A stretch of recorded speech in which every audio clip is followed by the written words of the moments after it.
নমস্কার 24 ঘন্টায় আপনাদের স্বাগত। আপনাদের সঙ্গে রয়েছে আমি কুনাল। এই মুহূর্তে যে ছবি আপনাদের দেখাবো, কলেজ নির্বাচনকে ঘিরে ফের অশান্তি ইসলামপুর কলেজে এবং পুলিশের সামনে টিএমসিপির দুই গোষ্ঠীর মধ্যে সংঘর্ষ। কানাইলাল আগরওয়াল ও করিম চৌধুরীর গোষ্ঠীর মধ্যে সংঘর্ষ এবং এই ঘটনায় অস্বস্তিতে জেলা তৃণমূল কংগ্রেস।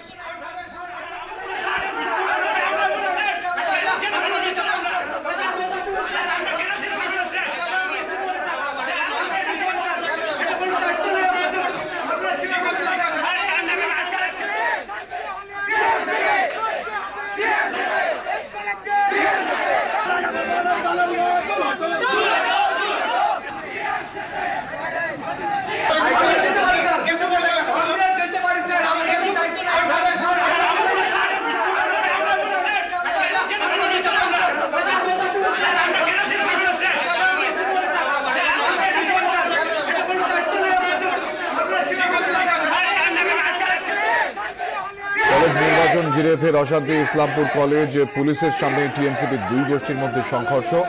এই মুহূর্তের কি পরিস্থিতি রয়েছে বিস্তারিতভাবে জানবো। আমাদের প্রতিনিধি ভবানন্দ সিংহ আমাদের সঙ্গে রয়েছেন।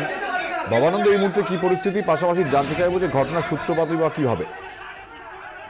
এই মুহূর্তে কিন্তু পরিস্থিতি অনেকটাই স্বাভাবিকের দিকে চলে এসছে। পুলিশ প্রচুর পরিমাণে পুলিশ করছিল এবং তারা কিন্তু ইতিমধ্যে আয়ত্তের মধ্যে আনতে পেরেছে পরিস্থিতি, কিন্তু উত্তেজনা আছে। কিন্তু এই ঘটনার যে সূত্রপাত তা কিন্তু করিম চৌধুরীর যে গোষ্ঠী, সেই গোষ্ঠীর কিন্তু এই ইসলামপুর কলেজে ক্ষমতাসীন আছেন এখনো পর্যন্ত। এবং কানাইলাল আগরওয়াল যে সদ্য তৃণমূল কংগ্রেসে যোগদান করেছে, কানাইলাল আগরওয়াল কংগ্রেসের বিধায়ক ছিলেন, সেই কানাইলাল আগরওয়াল তার কর্তৃত্ব ফলানোর জন্য তার গোষ্ঠীকে নিয়ে এই আক্রমণ বারবার করে শনাক্ত করে করিম চৌধুরী অভিযোগ করছে।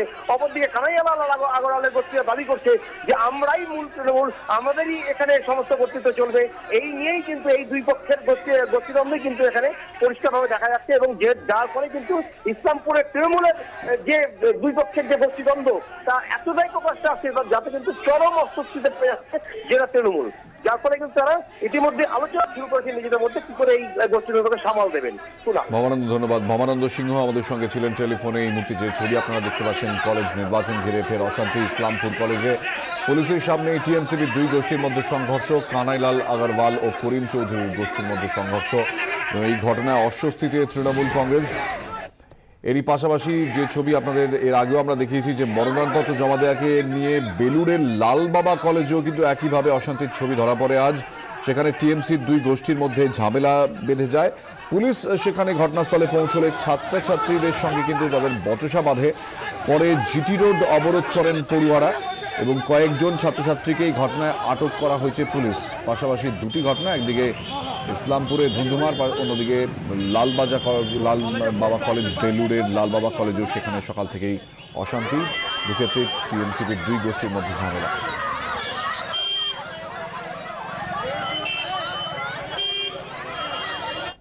আমরা এই মুহূর্তে চোখ রাখবো যে মনোনয়ন জমা দেওয়াকে কেন্দ্র করেই অশান্তি ছড়ায় বেলুড়ের লালবাবা কলেজে এবং টিএমসিপির দুই গোষ্ঠীর মধ্যে ঝামেলায় উত্তপ্ত হয়ে ওঠে পরিস্থিতি। পুলিশ পৌঁছলে পুলিশের সঙ্গেও ছাত্রছাত্রীদের বচসা শুরু হয়। পরে জিটি রোড অবরোধ করেন পড়ুয়ারা এবং কয়েকজন ছাত্রছাত্রীকে ঘটনায় আটক করেছে।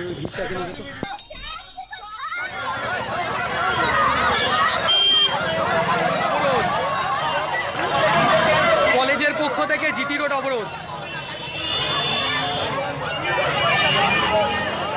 আমরা বিষয় নিয়ে কথা বলেছিলাম টিএমসিপির সভানেত্রী জয়া দত্তর সঙ্গে, তিনি কি বলেছেন শুনবো। দেখুন, লালবাবা কলেজের যে ঘটনা, সেখানে দুটো গোষ্ঠীর কোনো প্রশ্নই নেই। তৃণমূল ছাত্র পরিষদের একটা প্যানেল রেডি হয়েছে, ওখানকার বিধায়ক বৈশালীদি সহ ওই জেলার সভাপতি, ছাত্র মার্ডার সকলে মিলে সিদ্ধান্ত নিয়ে একটা প্যানেল তৈরি করে সেটাই ওখানে মনোনয়নপত্র দেয়া হবে। কারা রাস্তা অবরোধ করছে, কি করছে, সেই বিষয়ে আমাদের কিছু জানা নেই। এদিকে শুধুমাত্র শিক্ষা প্রতিষ্ঠান নয়, তৃণমূলের গোষ্ঠীদ্বন্দ্বের রণক্ষেত্রে পরিণত হলো বসিরহাট রবীন্দ্র ভবন প্রাঙ্গণও। দুই পক্ষের সংঘর্ষে দুই কাউন্সিলর সহ গুরুতর আহত 10 জন তৃণমূল কর্মী। বসিরহাট রবীন্দ্র ভবনে স্বনির্ভর গোষ্ঠীর কর্মশালা ছিল আজ। এদিকে আজই রবীন্দ্র ভবনে তৃণমূল ছাত্র পরিষদের অনুষ্ঠান হওয়ার কথা। আর এই নিয়েই তৃণমূলের দুই গোষ্ঠীর সংঘর্ষ বাধে। অবস্থা আয়ত্তে আনতে ঘটনাস্থলে পৌঁছয় র্যাশ।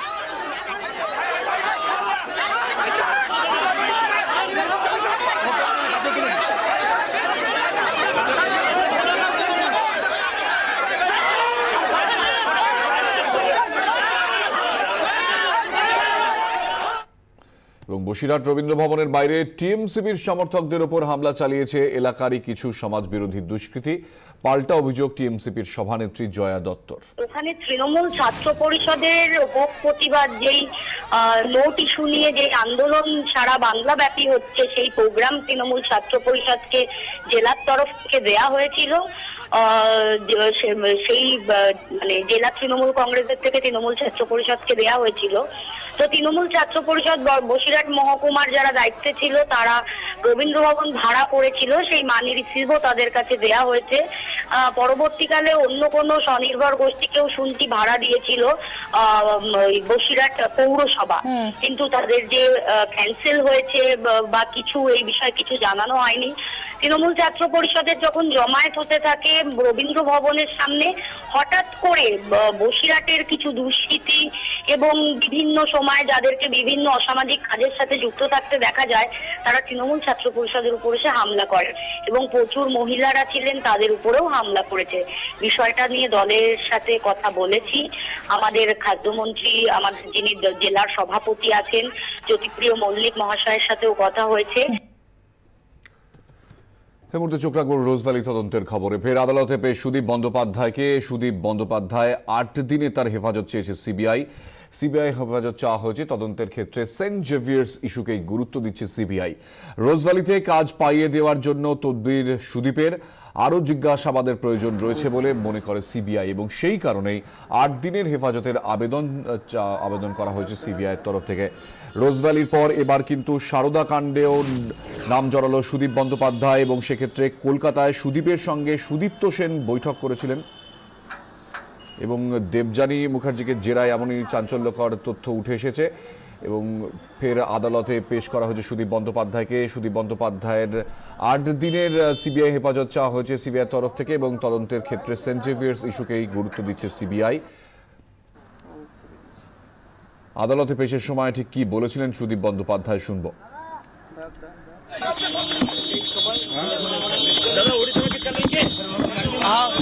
उड़ीसा का लॉयर ही तो लड़ेंगे। डिमोनेटाइजेशन में रोका, पार्लियामेंट जब तक चलेगा नहीं छोड़ेंगे ये लोग, बजट सेशन का पहले। তাকে জেরা করে মিলেছে নয়া তথ্য, তাই সুদীপ বন্দ্যোপাধ্যায়কে ফের নিজেদের হেফাজতে চায় সিবিআই। তৃণমূল সাংসদকে ঘিরতে কেন্দ্রীয় গোয়েন্দা সংস্থার হাতে অস্ত্র মূলত 3টি। সিবিআই 1 নম্বর অস্ত্র হচ্ছে যে নগদ লেনদেন। সুদীপ রোজভ্যালির আর্থিক লেনদেনের প্রমাণ আজ আদালতকে দেবে তারা। তদন্তকারী সংস্থার দাবি একাধিকবার রোজভ্যালি থেকে নগদে টাকা নিয়েছেন তৃণমূল কংগ্রেস সাংসদ। তার মধ্যে অন্তত 2 বার নিজের 2 বিশ্বাসভাজনকে পাঠিয়ে রোজভ্যালি অফিস থেকে টাকা আনান লোকসভা তৃণমূলের দলনেতা। এদিকে সুদীপ বন্দ্যোপাধ্যায়ের এক সময়ের বিশ্বাসভাজন ওই 2 ব্যক্তি আদালতে গোপন জবানবন্দি দিয়েছেন। সেই জবানবন্দি পেশ করা হবে ম্যাজিস্ট্রেটের সামনে। সিবিআই এর 2 নম্বর অস্ত্র সুদীপ সেন্ট জেভিয়ার্স যোগ এবং রোজভ্যালি কর্তা গৌতম কুণ্ডুর ছেলেকে সেন্ট জেভিয়ার্সে ভর্তি করতে চিঠি দেন সুদীপ বন্দ্যোপাধ্যায়।